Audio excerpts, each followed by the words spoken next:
अस्सलाम वालेकुम everyone, welcome और welcome back to my YouTube channel. आज मैं आपके साथ बहुत ही मज़ेदार सी जो मीठे के शौकीन है ना वो ये रेसिपी देखें और जिसको लाजमी ट्राई करें। बहुत ही मज़ेदार सी आज मैं आपके साथ दूध दुलारी की रेसिपी शेयर करने वाली हूँ। आपने बहुत सी रेसिपीज़ ट्राई की होंगी, मीठे में सेवइयाँ बना ली या खीर बना ली या फिर आप लब्बे शीरी बना लिया।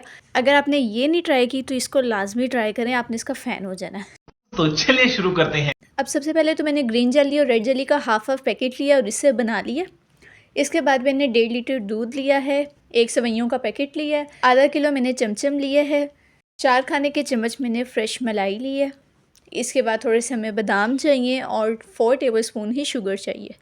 तो चलें स्टार्ट करते हैं। अब सबसे पहले एक कढ़ाई में थोड़ा सा ऑयल ऐड करेंगे, अराउंड 2 to 3 टेबलस्पून। चाहे आप ऑयल ले लें या घी ले लें, जो आपके पास अवेलेबल है वो ले लें। अब इसके अंदर हमने करना ये है कि सेवइयों को हमने भून लेना है तकरीबन 5 से 6 मिनट के लिए। अगर तो आप ऑयल या घी में सेवइयों को पहले भून लेते हैं तो इससे इसका कलर ख़राब नहीं होता। डायरेक्ट अगर तो आप इसको दूध में डाल के बनाएंगे तो सेवइयों का कलर फेड हो जाता है और जो डिश की अपनी एक खूबसूरती होती है ना वो थोड़ी सी कम हो जाती है। तो आप पहले इसे 5 से 6 मिनट के लिए अच्छे तरीके से भून लेंगे। अब सेवइयों को भून लिया, अब इसे एक डिश या ट्रे में निकाल लेंगे। इसके बाद कढ़ाई में दूध को हमने बॉईल कर लेना है। दूध बॉईल हो चुका है, अब इसमें भुनी हुई सेवइयाँ ऐड करेंगे और अब इसे तब तक पकाएंगे जब तक दूध जो है गाढ़ा नहीं हो जाता और सेवइयाँ पक नहीं जाती। साथ ही इसके अंदर शुगर ऐड कर देंगे।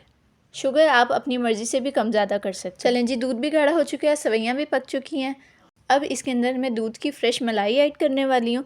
इससे इसका फ्लेवर बहुत ही क्रीमी सा हो जाएगा और बहुत ही मज़ेदार सा हो जाएगा। इसके बाद इसमें मैंने बादाम डाले हैं, थोड़े से हम इसके अंदर ऐड कर देंगे और थोड़े से हम लास्ट में इसके ऊपर गार्निश के लिए रख देंगे। अगर आप इसके अंदर मज़ीद कोई नट्स ऐड करना चाहते हैं तो वो भी कर सकते हैं। चलें जी, अब हाफ़ काम तो हमारा हो चुका है। अब जब ये ठंडा हो जाएगा फिर हम इसको असेंबल करेंगे। अब उतनी देर हमने जेलीज़ की कटिंग कर लेनी है। जेलीज़ बनाकर आप थोड़ी देर के लिए उसको फ्रिज में रख दें, अच्छे तरीके से बन जाए। अब इसकी कटिंग करेंगे। सेवइयाँ जो है हमारी ठंडी हो चुकी हैं। अब हाफ़ चमचम मैं इसके अंदर ऐड कर दूँगी और हाफ़ उसके ऊपर गार्निश के लिए रखेंगे। इसे मिक्स कर लेंगे और अब इसमें हाफ़ रेड जेलीज़ ऐड करेंगे। मैंने सिर्फ रेड और ग्रीन जेलीज़ यूज़ की हैं। अगर आप येलो जेली भी डालना चाहते हैं तो वो भी डाल सकते हैं। ज़्यादा कलरफुल होगा तो उतनी ही डिश ज़्यादा मज़ेदार लगती है। साथ ही इसमें अब मैं हाफ़ ग्रीन जेलीज़ ऐड कर दूँगी। ये देखें कितना कलरफुल सा लग रहा है, देख कर ही बंदे का दिल चाहने लग जाता है कि इसे खाएं।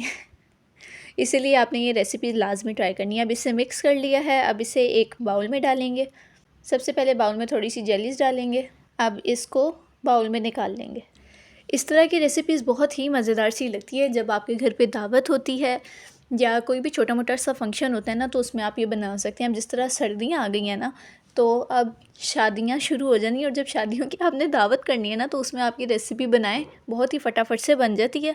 ज़्यादा ना इसका काम है ना ज़्यादा रोला है, तो बस ये बनाएं और अपने गेस्ट को राज़ी करें। ठीक है, अब इसके ऊपर मैंने बादाम डाल दिए हैं, जो बाकी बची हुई चमचम थी वो डाल दी है।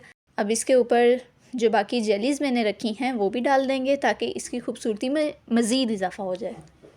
भाई मज़ा आया। So that's it for this video. Hope you like this. Do try this amazing recipe. I will be back with the new recipes. Till then, Allah Hafiz.